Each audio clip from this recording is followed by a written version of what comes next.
नमस्कार, स्वागत है अपना बिहार में। मैं हूं हर्षदा। जयनगर में पटना के लिए चली बिहार की पहली नमो भारत ट्रेन प्रधानमंत्री मोदी ने वर्चुअली हरी झंडी दिखाई।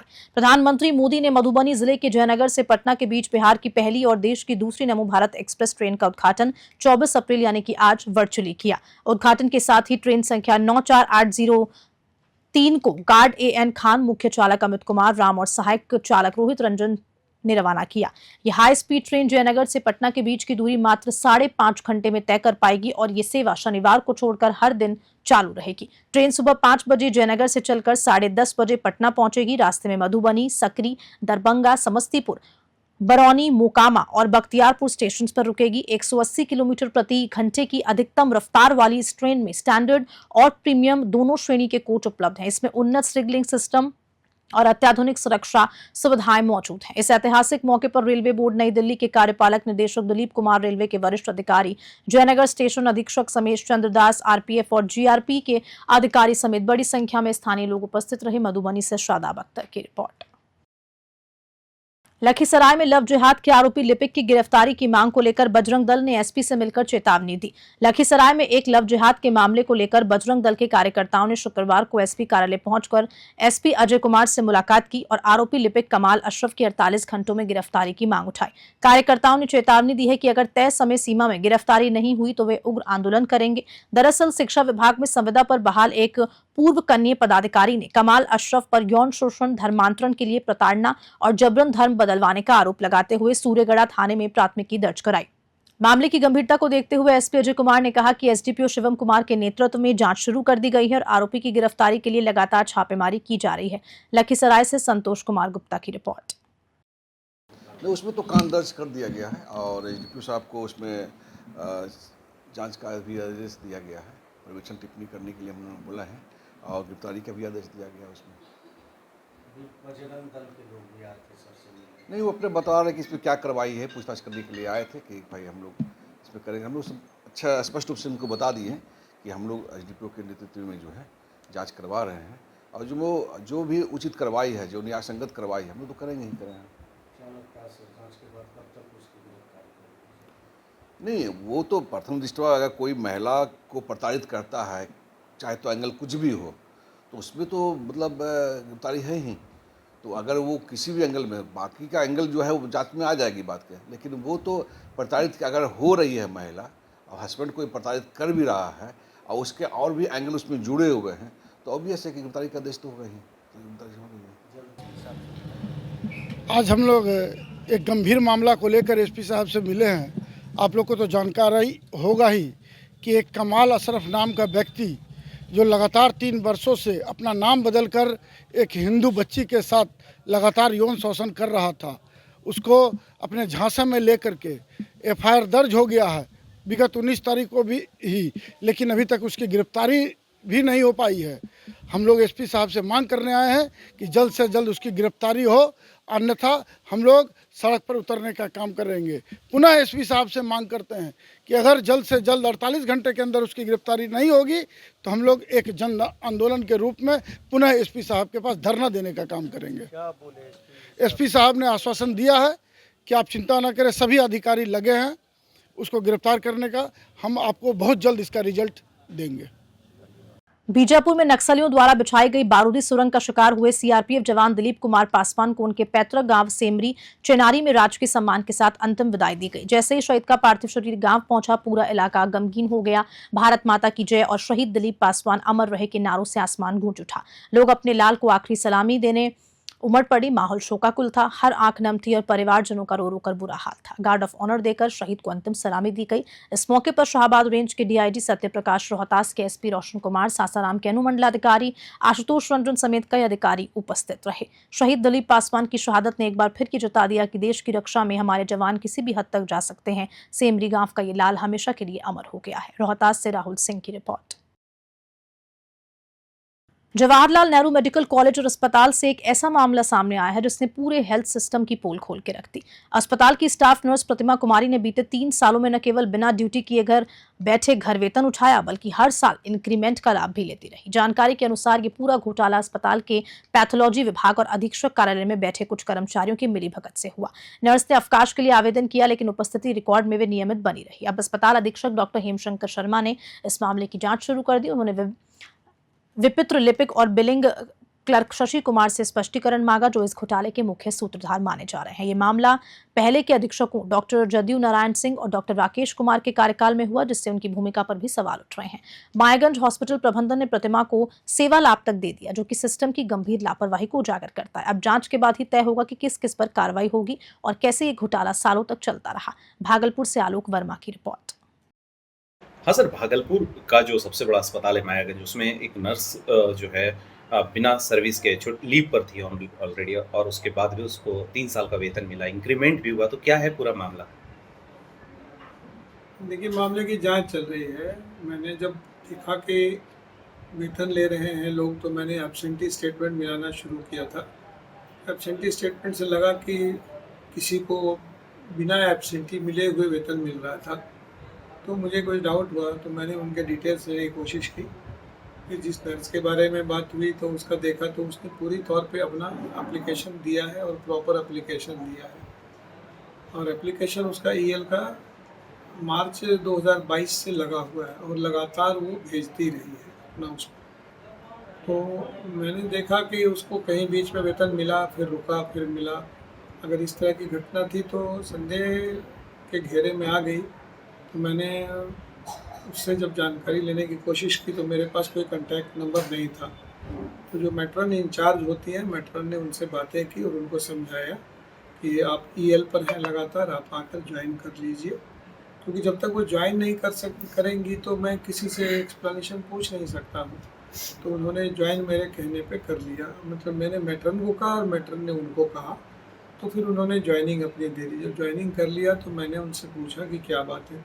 उन्होंने पेपर प्रोड्यूस किया, उनको कैंसर का इलाज चल रहा है, उनकी बाईं किडनी निकाल दी गई है और वो लगातार पीड़ित थी, इसलिए वो उन्होंने उसके बारे में बताया और पेपर्स भी दिया सपोर्ट में। उसके बाहर बड़े सेंटर से उनका ऑपरेशन हुआ। ये बात तो ठीक है, इसमें उनके तरफ से तो मैं नहीं समझता हूँ कोई बात है, लेकिन प्रॉब्लम ये है कि जो किसी यहाँ हमारे ऑफिस स्टाफ ने ये जानते हुए भी कि कोई छुट्टी में है, अगर ऐसा किया है तो वो सही नहीं है। भागलपुर के JLNM-CH अस्पताल में एक हैरान कर देने वाला मामला सामने आया है। दरअसल 3 साल से जो नर्स छुट्टी पर है, उसे यहाँ अस्पताल अधीक्षक कार्यालय के लिपिक के द्वारा लगातार उसे सैलरी मिल रही थी। पूरे मामले को लेकर अस्पताल अधीक्षक ने जांच के आदेश दिए। वहीं देखना होगा इस पूरे प्रकरण को लेकर किस पर गाज गिरती है और कब तक जो 28 लाख का वेतन मिल चुका है और इंक्रीमेंट के साथ मिला है प्रतिमा कुमारी के, उसकी जांच का खुलासा कब तक होता है। आलोक वर्मा, न्यूज़ 21, भागलपुर। बेगूसराय जिले के चकिया थाना क्षेत्र अंतर्गत नगर परिषद क्षेत्र के बीहट वार्ड 35 में पछुआ हवा के साथ आग का तांडव देखने को मिला। जानकारी के मुताबिक बिजली के शॉर्ट सर्किट से एक घर में लगी आग ने विकराल रूप धारण कर लिया और तेजी से फैलते हुए 1 दर्जन से ज्यादा घरों को अपनी चपेट में ले लिया। तस्वीर साफ तौर पर बता रही है कि आग कितनी भयावह थी। स्थानीय लोगों ने बाल्टी और पाइप से आग बुझाने की कोशिश की, लेकिन हवा के तेज झोंकों ने आग को और भी भड़काया। जब स्थानीय स्तर पर आग पर काबू नहीं पाया जा सका, तब दमकल की कई गाड़ियां मौके पर पहुंची और घंटों की मशक्कत के बाद आग पर काबू पाया गया। इस अग्निकांड में न सिर्फ घर जलकर खाक हुआ, बल्कि कुछ गाड़ियां भी पूरी तरह जल गई। घटना में लाखों रुपए का नुकसान अनुमान है। गनीमत ये रही कि किसी की जान जाने की सूचना नहीं है, लेकिन पीड़ित परिवारों के सामने अब पुनर्वास की चुनौती है। बेगूसराय से चंदन कुमार की रिपोर्ट। जिला परिषद में फिर से बवाल के बादल मंडरा रहे हैं। आज लगभग 10 जिला परिषद सदस्यों की समिति ने एक प्रेस कॉन्फ्रेंस कर जिला परिषद प्रशासन पर गंभीर आरोप लगाए और आंदोलन की चेतावनी दी। जिला परिषद सदस्य अमित देव ने कहा कि विकास राशि का समान बंटवारा अब तक नहीं हो रहा, जिससे कुछ क्षेत्रों के साथ भेदभाव हो रहा है। इसके अलावा परिषद की निजी आय और खर्च का ब्यौरा सार्वजनिक नहीं किया जाता। महिला जिला परिषद सदस्यों को लेकर भी चिंता जाहिर की गई। आरोप है कि कई महिला सदस्य खुद नहीं बल्कि उन्हें आपराधिक प्रवृत्ति के पति या फिर प्रतिनिधि बैठकों में शामिल होते हैं, जो और मारपीट तक करते हैं। सदस्यों की 5 सूत्रीय मांगों में मुख्य रूप से विकास राशि का समान बंटवारा, आय व्यय का पारदर्शिता में खुलासा, महिला सदस्यों के अधिकार की रक्षा प्रतिनिधियों की बजाय खुद को मौजूदगी में अनिवार्यता और जिला परिषद परिसर में बढ़ती असुरक्षा को लेकर ठोस कार्रवाई की मांग शामिल है। बेगूसराय से चंदन कुमार की रिपोर्ट। जिला परिषद के समस्याओं को लेकर जो विगत दिनों से जिला परिषद में घटना हो रही है, उसी मुद्दे पर आज हम लोग खासकर जो जिला परिषद में शोषित हो रहे हैं, जिनका क्षेत्र उपेक्षित है, कार्य जिनके क्षेत्र में समान रूप से नहीं हो रहा है, वो सब जिला परिषद यहाँ इकट्ठा हुए हैं। और इसमें आज विचार हुआ और निर्णय हुआ बैठक उपरांत, जो हम अभी आप लोग के सामने जो रख रहे हैं बात, निर्णय 5 सूत्री मांग पर निर्णय हुआ है। 5 सूत्री मांग में जिला परिषद में समान रूप से वर्ष 2022-23 से अभी तक वर्तमान वित्तीय वर्ष तक सभी योजनाओं को सभी क्षेत्रों में समान रूप से सरकारी नियमानुसार कार्य का आवंटन हो। जम्मू कश्मीर के पहलगाम में हुए आतंकी हमले में 27 लोगों की मृत्यु और दर्जनों घायल होने के बाद देश भर में गुस्से का माहौल है। इसी कड़ी में आज बेगूसराय के MBBS कॉलेज में छात्र संगठन SIF के नेतृत्व में जोरदार प्रदर्शन हुआ। सभा को संबोधित करते हुए AISF के जिला उपाध्यक्ष बसंत कुमार ने केंद्र सरकार पर सीधा हमला बोला। कहा कि नोटबंदी 370 हटाने और पाकिस्तान को घुटनों पर लाने के दावे के बावजूद ऐसी घटनाएं का होना सरकार की विफलता है। उन्होंने सवाल किया है कि जब जम्मू कश्मीर केंद्र के सीधे प्रशासनिक नियंत्रण में है तो सुरक्षा में इतनी बड़ी चूक कैसे हुई। उन्होंने गृह मंत्री अमित शाह से इस्तीफे की मांग करते हुए कहा कि जब देश शोक में है तब प्रधानमंत्री चुनावी सभा में व्यस्त है। AISF ने केंद्र सरकार से मांग की है कि जल्द से जल्द आतंकवादियों के खिलाफ जवाबी कार्रवाई हो, मृतकों के परिजनों को उचित मुआवजा मिले और जम्मू कश्मीर में पर्यटकों और स्थानीयों की सुरक्षा को सुनिश्चित किया जाए ताकि भविष्य में ऐसी घटनाएं न हो सके। बेगूसराय से चंदन कुमार की रिपोर्ट। नरेंद्र मोदी जी की सरकार है, वो बड़ी बड़ी सौगातें छोड़ते थे कि हमने देश के अंदर 370 हटाकर आतंकवादी का खात्मा कर दिया, हमने 35 हटाकर आतंकवादी का खात्मा कर दिया, हमने नोटबंदी कर आतंकवादियों का कमर तोड़ दिया। फिर भी आज देश के अंदर इतने सारे लोगों को लहूलुहान आतंकवादियों के द्वारा कर दिया गया। तो हम चाहते हैं कि गृह मंत्री इस बात पर जवाब दे कि आखिर किस तरह से इन आतंकियों ने देश के हम लोगों को लहूलुहान किया है, उसका जिम्मेवार कौन है। जब इतनी सारी टूरिस्ट वहाँ घूमने गए 2000-3000 की संख्या में, वहाँ एक भी सुरक्षाकर्मी का नहीं होना, एक भी गार्ड का नहीं होना, ये साफ साफ उनकी मानसिकता को दर्शाता है कि देश के अंदर आज भी इन्हें कोई मतलब नहीं है हम लोगों की। उन्हें सिर्फ ये मतलब है अमित शाह जी को कि कैसे देश के अंदर सरकार किस राज्य में गिराया जाए, किस राज्य में उनकी सरकार बने, ये चिंता है। सिर्फ प्रधानमंत्री विदेश घूमते हैं और गृह मंत्री जो है बंगाल के अंदर कैसे सरकार गिरेगा, इस चिंता में लगे हुए। इसी कारण देश में इतनी बड़ी घटना हो गई है, उस पर इन लोगों की कोई चिंता नहीं है, इसलिए आज हम खुद आंदोलन कर रहे हैं। बेगूसराय में राष्ट्रीय जनता दल के झुग्गी झोपड़ी प्रकोष्ठ के जिला अध्यक्ष सुमन पासवान की अध्यक्षता में 1 दिवसीय धरना का आयोजन संभालने में गेट पर हुआ। कार्यक्रम में जिले भर के पार्टी कार्यकर्ता और नेताओं ने हिस्सा लिया। मुख्य अतिथि राजद जिला अध्यक्ष मोहित यादव ने कहा कि पार्टी की प्रमुख मांग है कि माई बहन मान योजना के तहत बिहार की हर मां बहन को 2500 प्रति माह मिले। इसके अलावा उन्होंने राज्य में सभी नागरिकों को 200 यूनिट फ्री बिजली, हर गैस सिलेंडर को 500 रुपए में देने की मांग की गई। प्रभारी मनोहर राउत ने दलितों के लिए पार्टी की प्रतिबद्धता दोहराते हुए कहा कि राष्ट्रीय अध्यक्ष लालू यादव के नेतृत्व में दलितों के जो सम्मान मिला है वहीं आरजेडी की असली पहचान है। धरने के अंत में एक प्रतिनिधि मंडल ने महामहिम राज्यपाल के नाम 6 सूत्री मांग वाला ज्ञापन जिलाधिकारी को सौंपा। इसमें वृद्धा, विकलांग और विधवा पेंशन को 1500 रुपए प्रति महीने करने, भूमिहीनों के 5 डेसिमल आवासीय भूमि पर और तेघरा की कौशल्या देवी को घर जैसी मांगे शामिल हैं। बेगूसराय से चंदन कुमार की रिपोर्ट। देखिए, आज बिहार प्रदेश झुग्गी झोपड़ी प्रकोष्ठ राष्ट्रीय जनता दल के द्वारा राज्यव्यापी धरना कार्यक्रम है 5 सूत्री मांगों को लेकर। लेकिन बेगूसराय झुग्गी झोपड़ी प्रकोष्ठ राष्ट्रीय जनता दल के द्वारा 6 सूत्री मांगों को लेकर समाहरणालय के दक्षिणी द्वार पर आज धरना दिया जा रहा है। जैसा कि हमारा नेता प्रतिपक्ष तेजस्वी प्रसाद यादव जी जो घोषणा किए हैं कि प्रत्येक माह सभी माता बहनों को माई बहन मान योजना के तहत 2500 रुपया दिया जाए, इसे कानून बनाया जाए। एक प्रथम मांग को लेकर धरना है। दूसरा है वृद्धा पेंशन हो राष्ट्रीय। पहला नंबर तो आप लोग को धन्यवाद देना चाहते हैं। हम इस मांग के लिए बैठे हैं झुग्गी झोपड़ी प्रकोष्ठ जिला अध्यक्ष सुमन पासवान। पहला मांग है जो भूमिहीन को जो आवास नहीं है 5 डिसमिल जमीन दिया जाए, ये पहला मांग है। दूसरा मांग है कि माई बहन मान योजना में जो 2500 रुपया हर पर महीना दिया जाए।